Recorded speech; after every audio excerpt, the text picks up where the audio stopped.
All right, we are going to be continuing Target 11 same notes. Again, what are we learning? We are learning how to factor quadratic expressions. All right, so factoring is finding what to multiply together to get the expression. So they gave us the expression. We need to figure out what are we multiplying together to get that expression that they gave us. It's kind of working backwards for FOIL, remember? The two parentheses together, right? We FOIL and then we get a final equation. Okay, that is what we learned on target B. So again, we're just doing the opposite. We give the equation, we need to find out what are we going to multiply together, in this case FOIL, to get that equation. All right, the first rule, don't forget that I told you that the first rule is that you need x squared to be by itself in order for me to solve for factoring, and two, the equation has to equal 0. So the equation has to equal 0 in order for me to solve for it, okay?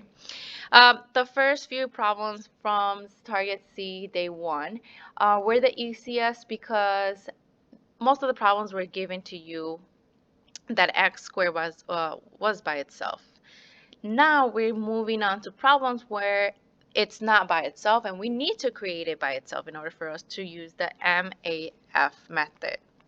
Okay, multiplication, addition, and factoring. All right, so as you can see, question number 1, if we get started with question number 1, x squared, it's not by itself and the equation does not equal 0. The first thing that you want to do is get that equation equal to 0 before you get x squared to be by itself. Always get the equation equal to 0. Okay, so the first thing I'm going to do again, I need to get rid of that 8, so I need to do the opposite of 8. In this case, I'm going to subtract 8. Whatever you do to the left side, you got to do it to the right side. Whatever you do one side to the other side. All right, in this case, I can subtract 8 from 10 because they are just whole numbers. They are combining like terms, so we can subtract. So at the end, I'm going to have 3x squared plus 3x equals, minus 18 because negative 10 minus 8 gives me negative 18 equals 0. All right, so the equation equals 0 already. What I have to do now is get rid of the number that is next to your x squared, okay? When you get rid of this number, you're dividing by this number, but you need to divide it with each term in the equation. So in this case, I'm dividing 3 here, 3 here, and 3 here. Because we are getting rid of that 3 is going to be part of our new answer, okay? This 3, it goes outside the parentheses. What goes inside the parentheses? Well, your new answer when you divide. 3 divided by 3 gives me x squared by itself. 3 divided by 3 gives me 1x. Negative 18 divided by 3 gives me negative 6. Okay, the 3, again, is the greatest common factor for all the numbers, all the terms in the equation. Okay, so this is the greatest common factor for all 3. That's why it's outside the parentheses. Okay, so that's something different.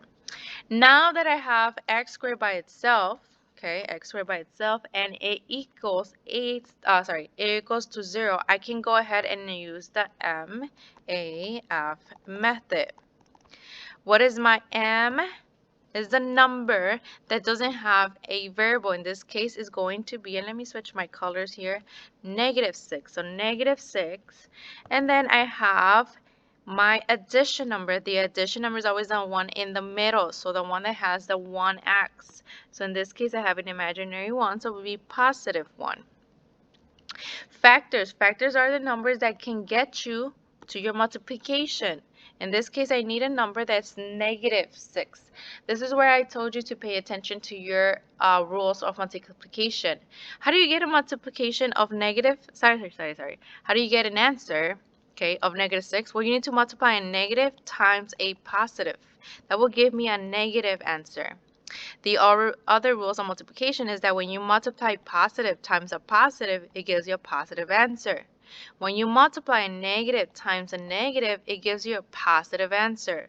So please, please remember this. This is very, very important to remember because, again, we are going to have to play with negative numbers if you have a negative answer for the addition, in this case, the A.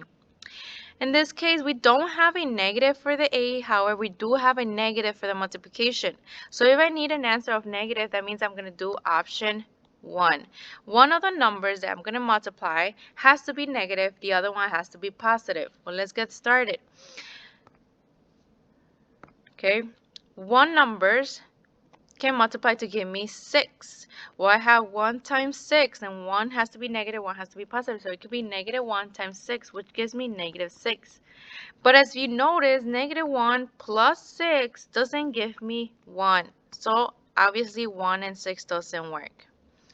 Other number that gives me negative 6 is going to be negative 2 times 3. Okay, or positive 2 times negative 3. Okay, why am I saying or? Because option A or option B could be your answer. It all depends on which one gives you a positive 1.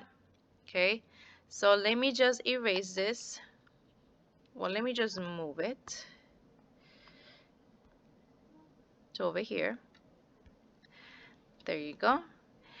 So I could have more room. Okay, now I'm trying to find the addition. So this was the multiplication of negative 6. Both of them give me negative 6. What about adding? If I do option A, negative 2 plus 3, or option B, positive 2 plus negative 3, which one gives me a positive 1? Negative 2 plus 1 gives me, plus 3 gives me 1. 2 plus negative 3 gives me negative 1. That means that my first option is the one that I'm looking for.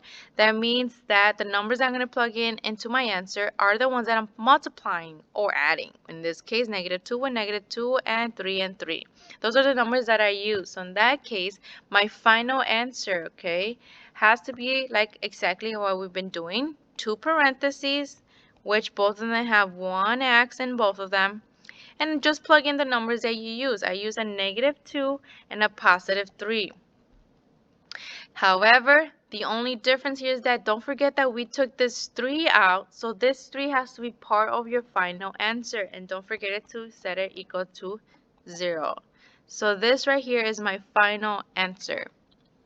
As of right now, let's just leave it like this, okay?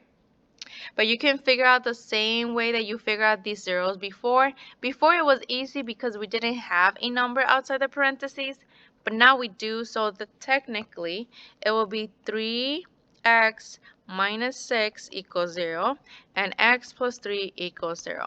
Why is it 3x? Because don't forget that this 3 is outside of this parenthesis, so we have to distribute to each term. That's how I get 3x, and that's how I get negative 6.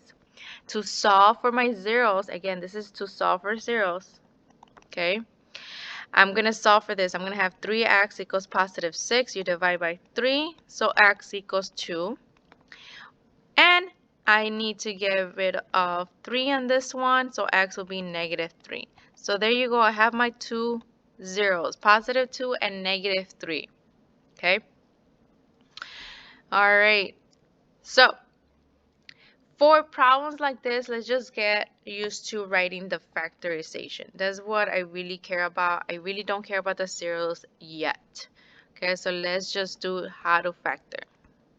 Okay. All right, let's move on to question number 2. Same thing. Okay. I need x squared to be by itself, and I need it to equal 0.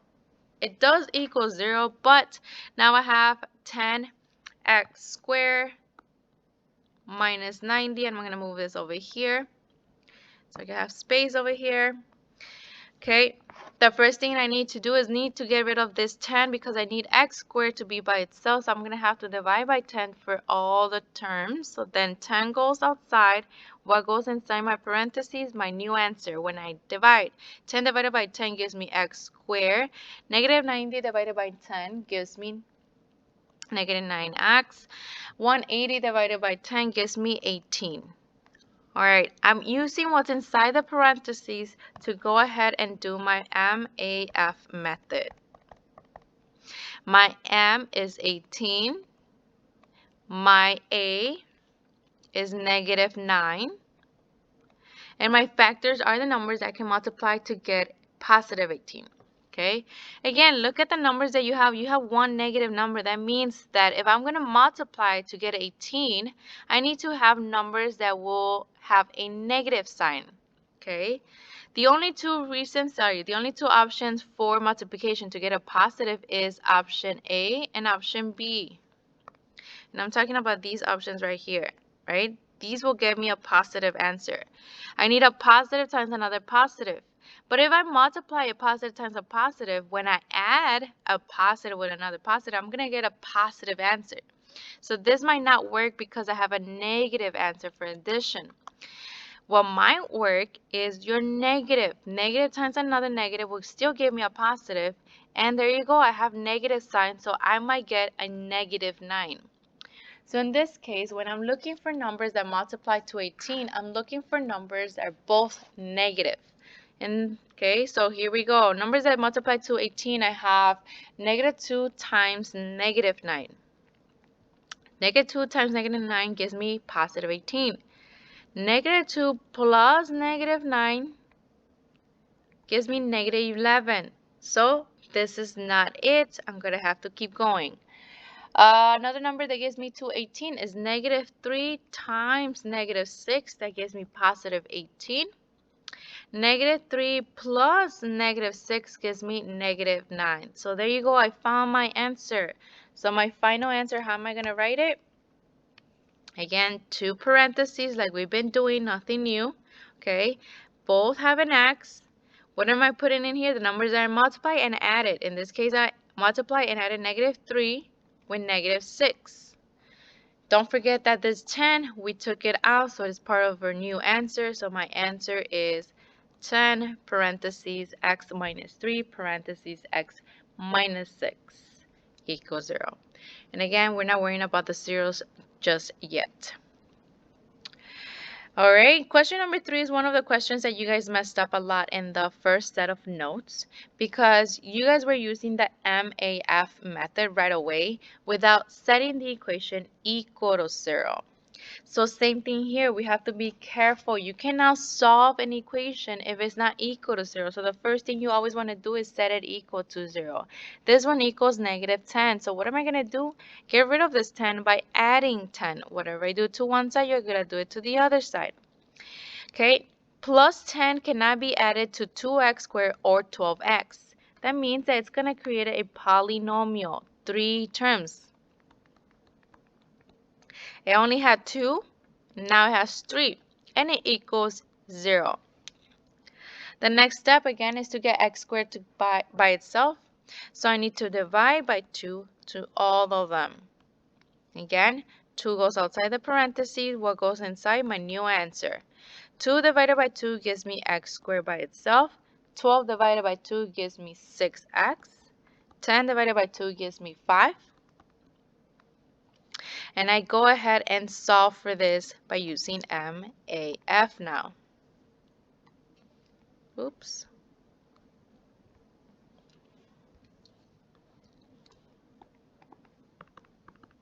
Okay, what is my M? My 5.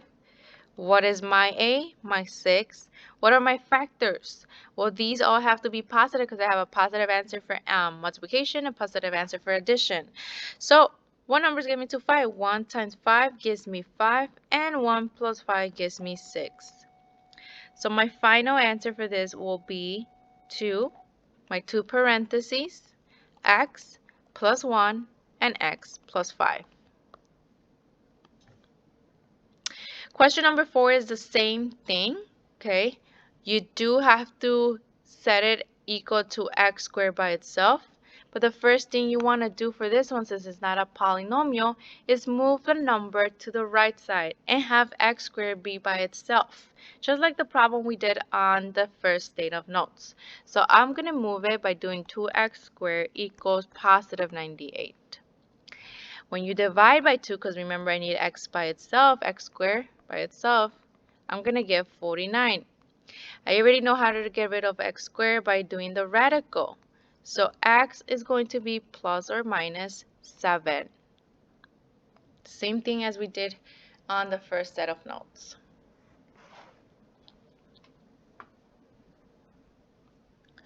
Alright, and the last problem is a word problem. In this one, again, same thing. You have to get the equation is given to you and you have to solve for it, you have to factor it, and you have to give us the answer for x. Notice how they said solve for x. Okay? For this one, you are constructing a frame for the rectangle photo shown. You want the frame to be the same width all the way around and the total area of the frame of the photo to be 145. They gave you the equation, and again, we are factoring and we are solving for x. In this one, since it's a real world problem, x can only be one answer. Okay, and I'll explain to you which one. Since every time we factor, we have two zeros, but only one of them is the right answer. Again, same rules. We have to set the equation equal to the 0. So that means I need to move this 145. How do I move it? By subtracting 145. Whatever you do to one side, you're going to do it to the other side. So now I have 4x squared plus 52x. Okay, and then obviously you have to combine 25 with 145 because they're like terms. They don't have a variable. So I'm going to get minus 120 equals 0. After that, get x squared by itself, so I need to get rid of by dividing by 4.